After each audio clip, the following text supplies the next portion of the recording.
लखनऊ में घरानों में पहले बहुत ज़्यादा रवाज था दस्तरखान का। ये आरज़ू थी तुझे गुल।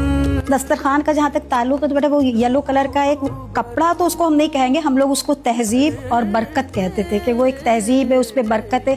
तख्त पर फर्श पर बिछाया जाता था, उस पर प्लेट रखी जाती थी और फिर उस पर खाना लगाया जाता था। उस पर्शियन में अशार लिखे होते थे, उर्दू में अशार लिखे होते थे, वो अशार भी जिनका ताल्लुक खाने से और बरकतों से होता था। और समझिए दस्तरखान का मकसद ही भी है खान के, मतलब एक खान में एक खाना पीना जो है वो सजा हुआ है। मतलब दस्तरखान जब बिछता था तो समझिए वो यही होता था कि जैसे रिस्क तो खैर बहरहाल इज्जत की चीज़ है ही है, और हम लोग एक दूसरे को भी इज्जत दे रहे हैं कि भाई आइए आप बैठिए दस्तरखान पर। तो जो बड़े हैं वो ऐसे ऐसे बैठेंगे आमने सामने, फिर जो मतलब बहुएं हैं या लेडीज़ हैं या बच्चे हैं वो ऐसे बैठते हैं, ऐसे आमने सामने बैठते हैं ताकि बड़ों को कोई जहमत ना हो कि बार बार उठा करके उनको। उसमें भी खाने में भी कुछ बड़ी तहजीब होती थी कि बड़ों से नहीं मांगा जाता था, बल्कि लेडीज़ आमतौर से मतलब एक दूसरे को देती थी कि भाई ये बड़ों को दे दो और ये इस तरह से, और बच्चों को निकालना है, और फिर उस पर सब खामोश बैठते थे जब तक खाना हो रहा है। तो बड़ा मतलब अच्छा माहौल था, बिल्कुल जैसे लगता था कि वाकई कुछ